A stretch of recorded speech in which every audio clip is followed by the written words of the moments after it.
Hey there, I'm Cassandra, and I've got a story that'll leave your head spinning. I'm a 30-year-old elementary school teacher, married to Michael for 5 years. We've been trying for a baby, forever, it feels like, but no luck? It's been a tough road, let me tell you. Cass, maybe we should consider other options, Michael said one night, his voice soft but serious. I nodded, feeling the strange mix of hope and fear. You mean, adoption? He smiled, squeezing my hand. Yeah, what do you think? My heart raced. I think it's perfect. The next day, I'm having coffee with my best friend, Olivia. She's a social worker, so she knows the ins and outs of adoption. So, you're really going through with it? Olivia asked, eyes wide. We are, I said, grinning. But there's just one problem. Olivia groaned. Let me guess. Victor? Ah, Victor. My father-in-law, the bane of my existence. If migraines had a human form, it'd be him. He's obsessed with carrying on the family name. I mimicked his pompous tone. When are you two having grandkids? I swear, he asks us every time we see him. Just then, my phone buzzed. Speak of the devil. Cassandra. Victor's voice boomed through the speaker. When are you and Michael coming over for dinner? We need to discuss the family's future.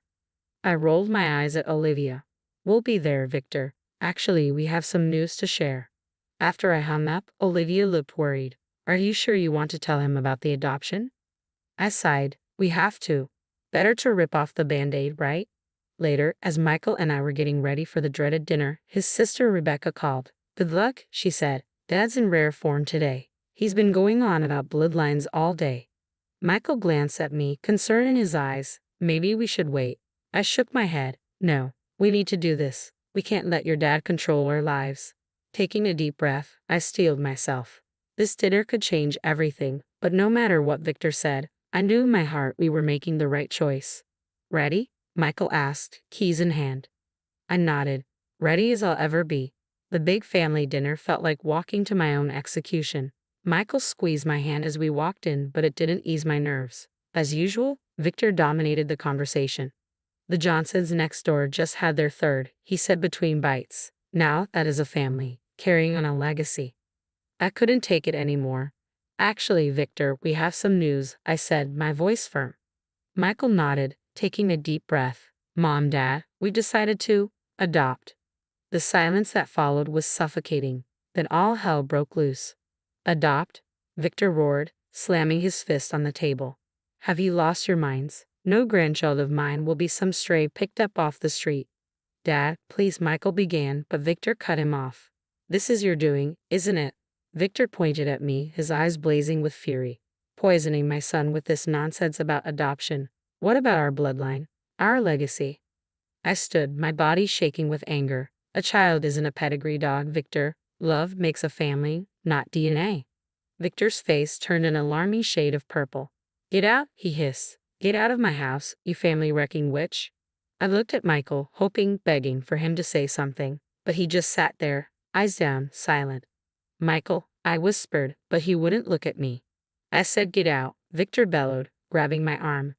I yanked myself free, but as I moved toward the door, Victor slammed it shut on my fingers, sending a wave of searing pain through my hand. Still, Michael didn't move. My heart shattered as I stumbled outside. Suddenly, I felt a hard shove from behind. I tried to catch myself, but it was too late. I tumbled down the front steps, pain exploding through my body as I hit the ground. Through the haze, I heard screaming. Victor, what have you done? It was Elena's voice, shrill with panic. Rebecca was at my side in an instant. Cass, oh my God, are you okay? I tried to sit up. Everything hurts, I mumbled, barely conscious. Where's Michael?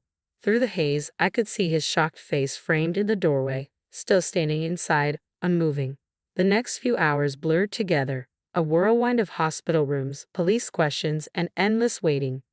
X-rays revealed a sprained wrist and some nasty bruises, but no broken bones. Small mercies, I suppose. Michael finally showed up, pale and shaken. Cass, I'm so sorry. I don't know what happened. Dad, I cut him off, my voice cold. Save it, Michael. You stood there and did nothing while your father assaulted me. I don't want to hear it. He reached for my hand, but I pulled away. I think you should go.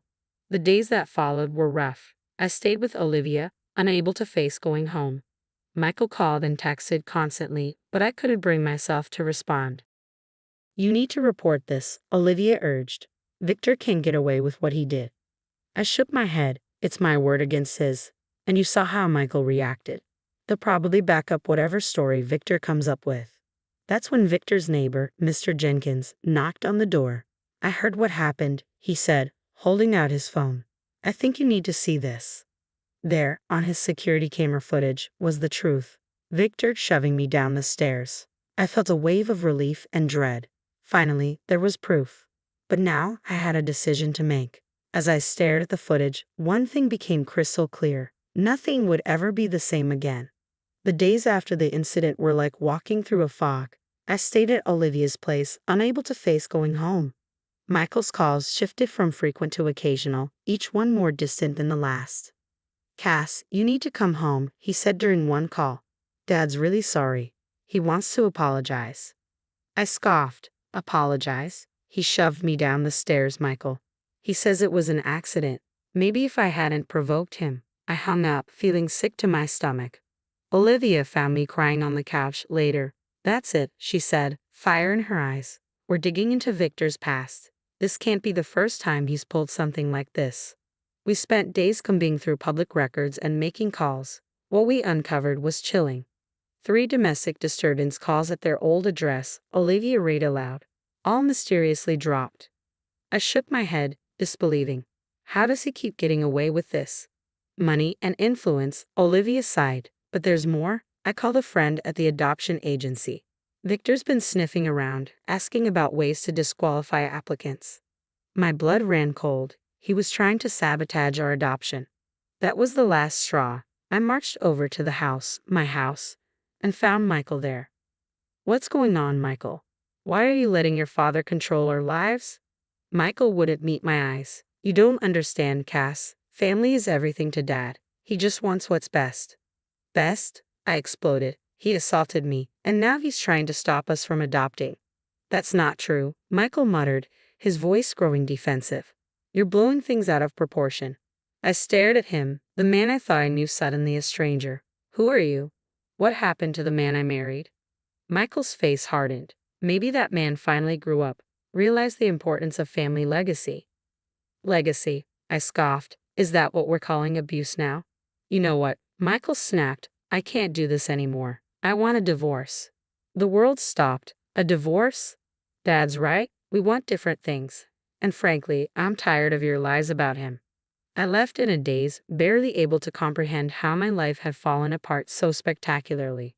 The next day, Rebecca showed up at Olivia's, looking nervous. I found something, she whispered, handing me a flash drive. Dad's been intervening in family matters for years, sabotaging relationships, controlling inheritances, all to protect the bloodline. I scrolled through the files, my horror growing with each new revelation. Rebecca, how long have you known? She looked away. Too long. I'm sorry, Cass. I should have said something sooner.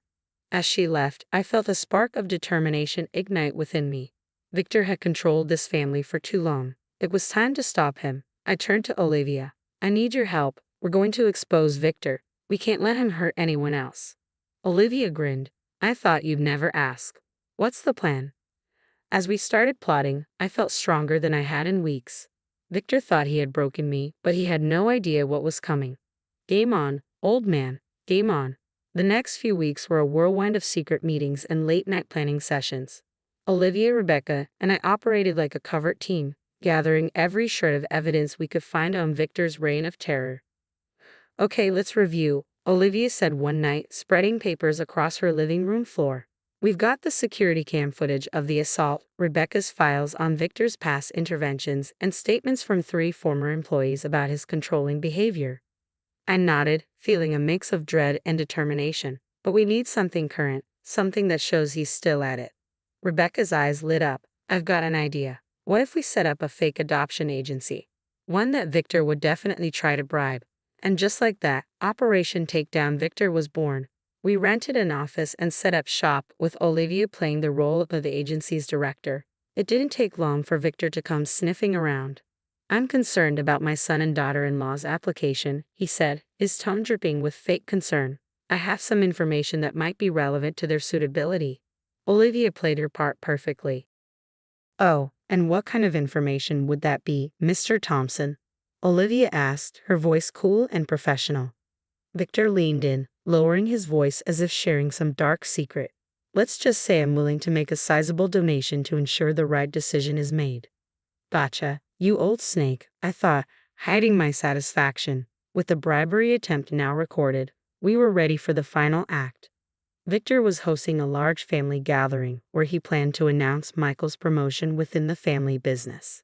It was the perfect stage for our little drama. As Victor stood to make his speech, I glanced at Rebecca and gave her a nod. She clicked a button, and the large screen behind Victor flickered to life. First, the footage of Victor shoving me down the stairs played for everyone to see. Guests filled the room. Then the video cut to him trying to bribe our fake adoption agency. Finally, a montage of testimonies from people he had hurt over the years played, each story more damning than the last. The room erupted into chaos. Victor's face went from confusion to fury, and then panic. "This is all lies," he bellowed, his voice shaking with rage. "Michael, tell them this isn't true." But Michael just stood there, frozen, looking utterly shell-shocked. For once he had no words. That's when Elena, Victor's wife, did something no one expected. She stood up, walked over to me, and took my hand. "No more, Victor," she said, her voice trembling but resolute.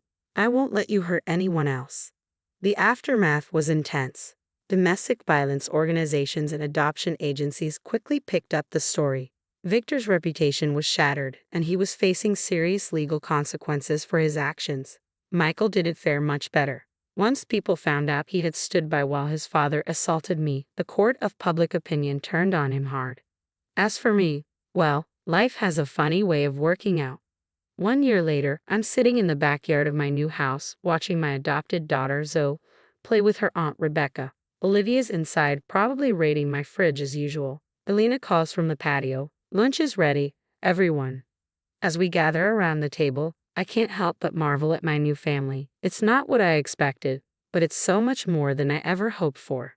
Victor is serving time for assault and bribery, and Michael is struggling to rebuild his life. Though that's no longer my concern. As for me, I found my calling. I now run a support program for adopted children and survivors of domestic violence at my school. Sometimes, the worst experiences in life lead you to your true purpose.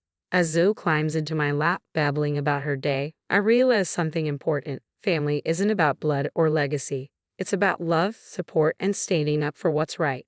And that's a legacy I'm proud to pass on. Now that Cassandra's journey has come to an end, here's a question for you. If you discovered a family member was actively sabotaging your life plans and had a history of abusive behavior, would you expose them publicly or handle it privately? It's a tough call, right? Public exposure might protect others but could tear your family apart. Handling it privately might preserve relationships but allow the cycle of abuse to continue. Where do you draw the line between family loyalty and justice? Drop your thoughts in the comments. I'm really curious to hear what you think. If this tale of family drama and triumph over adversity got you thinking, hit that like button and subscribe for more stories that challenge your perspective on family loyalty and doing what's right. Trust me, there's plenty more where this came from.